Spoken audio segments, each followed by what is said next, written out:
with Mike McGarry from the Press Atlantic City. Mike, did you like my plug for where they can watch high school highlights?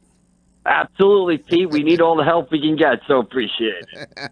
So for sure, last night you were at in Galloway, and the one chuckle that I got as I read through your article was, looked like a late arriving crowd. Did Gammy not remember that the game started at 6?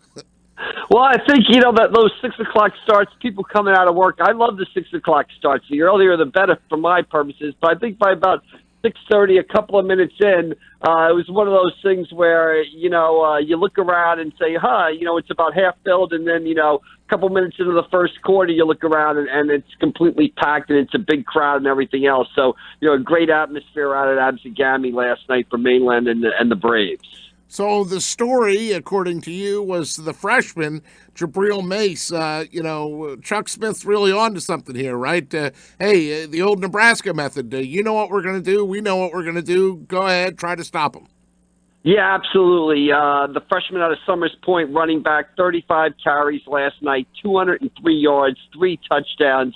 And again, just a great start to his high school football career. Chuck Smith, the Mainland coach, had said that Jabril was a talented player in the preseason, and he's shown it so far. Last week, 99 yards and 4 touchdowns against Overbrook, 3 touchdowns and 203 yards last night. And in the newsletter that, we mail out to people every Monday or early in the week and Fridays to kind of review the week and get people ready for the upcoming weekend, I noted some other great debuts. Kevin Sinclair of Ocean City in the mid-'90s, Jack Corcoran of St. Joe in the mid-2000s, and I put Jabril Mace's debut up with those two. What he's done in his first 2 high school football games is remarkable. Now, Mike, you and I both know Chuck Smith pretty well. This is like Andy Reid embracing the run, right? I mean, like he likes to go vertical. He's not a guy that likes to run the football, but you get a guy like this, you'd be a fool not to use him. Yeah, not only does he have an outstanding running back, but he's got a really tremendous veteran offensive line. He's got a great blocking back there in Drew DeMoret. And, Chuck showed his faith in the team last night. They were up 7-0 early in the third quarter. It was 4th and 1. Mainland goes for it on 4th down. Absegami stops him. On the next play, Absegami throws a 40-yard touchdown pass. Ray Weed with a great throw to Ryan Wilkins. The score is tied at 7. So what comes up next? On the next possession, Mainland has another 4th and 1. Chuck doesn't hesitate. He goes for it again.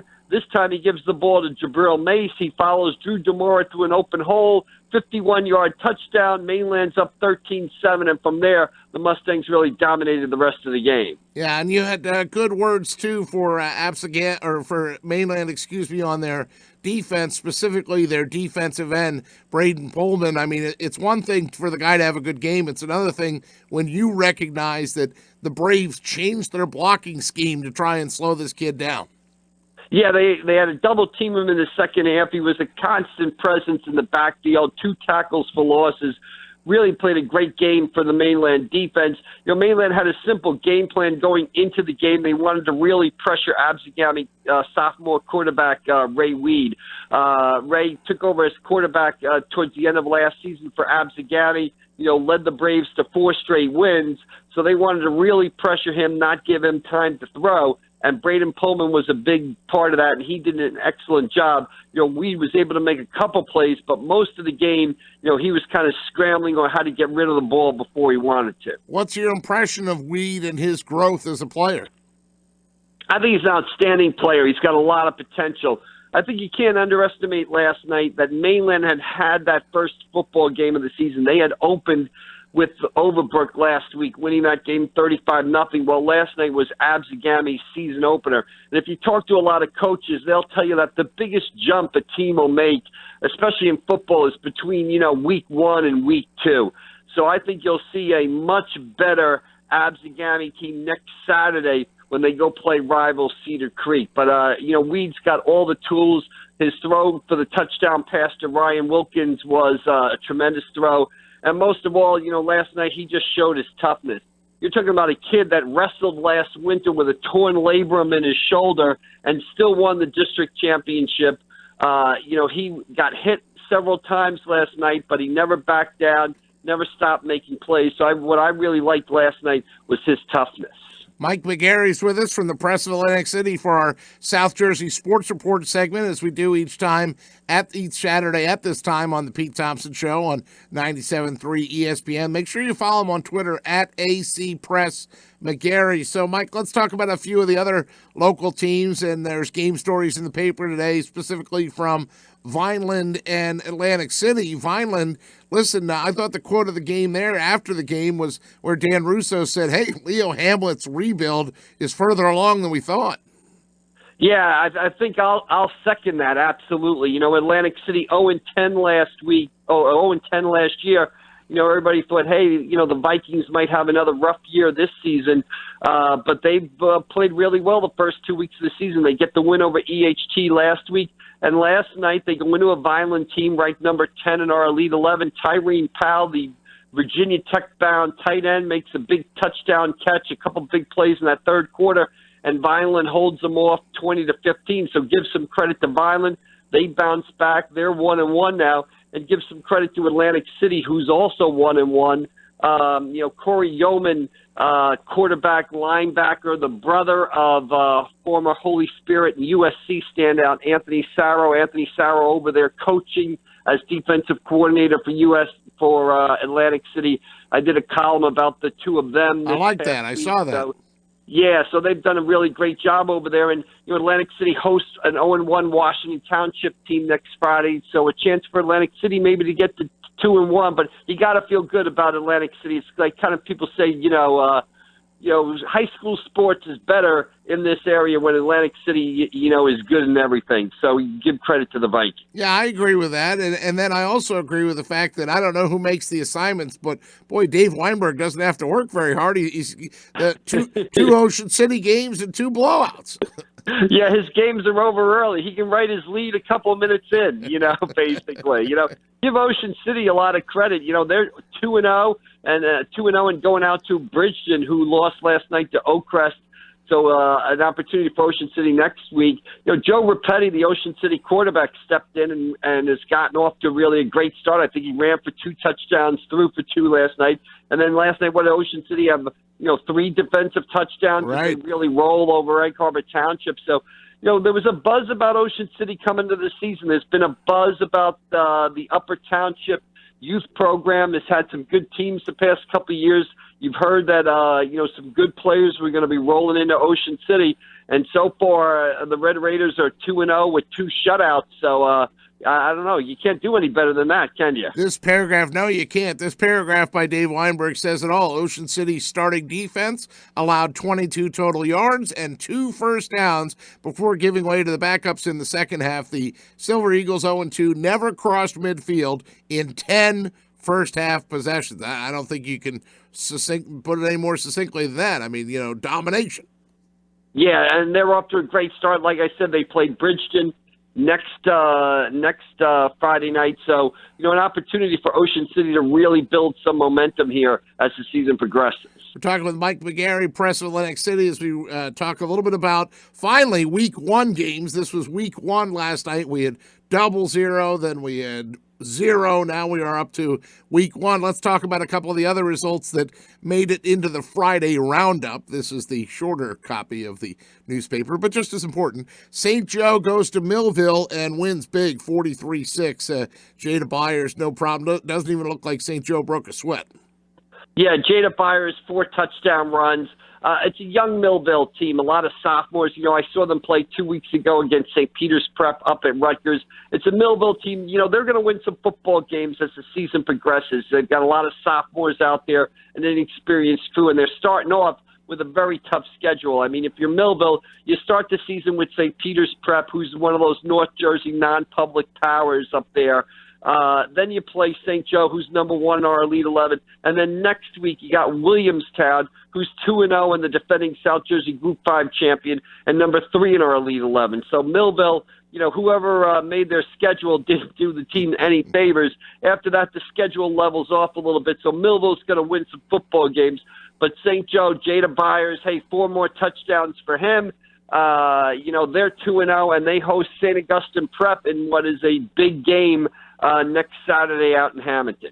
For sure. We'll segue then to St. Augustine since you brought them up. They had to play Lenape. They went to Lenape, and not a good result for the Hermits. Tough time for them going on the road. They lose 20-7. Yeah, very competitive game. It was 7-7 at the half, 7-7 early in the third quarter. And, you'll have a desperate St. Augustine team maybe going at St. Joe next Saturday. St. Augustine at 0-2.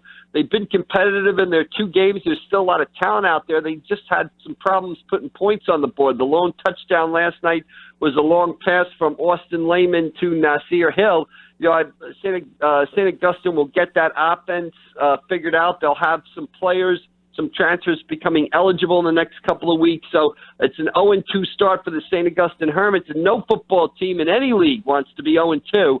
But, look for the Hermits. They'll bounce back this season, and they'll be a force before it's all over. Now, I had somebody ask me yesterday at school because they were a little worried about Holy Spirit debut and said, should we be worried about Eastern? And I said, listen, the team they played from Delaware was really, really good. I don't think they're going to have a problem. And they didn't, 52-15.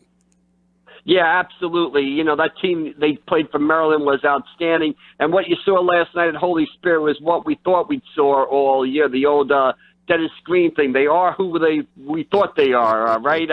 We thought they were outstanding at the skill positions, and last night that came through. Ahmad Brown, 5 catches for 99 yards, 2 touchdowns. The quarterback, Trevor Cohen, throws 3 touchdowns. Elijah Gray rushes for 124 yards, a couple touchdowns. Patrick Cheek Smith scores 2 touchdowns. So we thought the strength of the Spartans was their diversity and the amount of players they had, the talent at the skill positions, and that shone through last night. Holy Spirit, no surprise there, with an impressive win over Eastern, evens up their record at 1-1, and a chance to start rolling next week against Camden Catholic. All right, last local score I'll hit you on is Timber Creek and Hamilton. Blue Devils fall 29-14 to Timber Creek. Yeah, Jaden Abrams got going in that first half. In the second half, I guess Timber Creek made some adjustments and really, kind of stuffed the run and was able to score 2 touchdowns to open that one up. Hamilton 1-1. Still expect them to be much improved, and you look down the road, you kind of plan out your weeks in advance. September 27th, or that last weekend in September, I believe they'll have Holy Spirit. Hamilton will host Holy Spirit out there, so that's a game that kind of might be a turning point in both teams' seasons. The winner of that game might go in one direction, the loser might go in another. Mike McGarry with us, press of Atlantic City. So where are you headed today? You going to be out in Egg Harbor City? Absolutely. Headed out there to Egg Harbor City, big game. Camden, highly ranked in our Elite 11, goes out there to Cedar Creek, and we'll see if Cedar Creek can sort of, quote unquote, shake the jinx or get the monkey off their back. Cedar Creek, obviously a tremendous South Jersey Group 2 program, one of the best programs in the area, but they've never beaten Camden. They're 0-4 against them. Meeting number 5 is at noon today out in Egg Harbor City, and we'll see what the Pirates can do. Good stuff out of you, Mike McGarry. I guess I do have to ask you, you thought you were going to get away with it, but I'm at the Phillies game on Monday night, and they're heckling you. The fans were heckling you in the press box. What gives? I don't know. They thought I should have, leaped out of the press box to catch a foul ball or something. That's how tough Philadelphia fans are. They're not only heckling Sean Rodriguez and the players on the field, they're heckling the scribes in the press box. So, I'm sure it was all in good fun. And maybe next time I do have to give a little bit more effort. I don't know. I just thought it was great. All of a sudden I hear the guy say, "You should catch that, Mike McGarry." And I thought, McGarry? Oh, he's talking to McGarry. So then I texted there you go. Hey, you're getting heckled out here. Yeah, I get a lot of McGarry. I get a lot of McGarrett sometimes. You never know. So it was in the late innings. I think it was the 7th or 8th inning, too. So you never know what sort of shape the fans might have been. That's true. I think he was well lubed up. I get Pete Thompson, and I say, no, I did not play in The Who. I was never a guitarist in The Who. Right. So.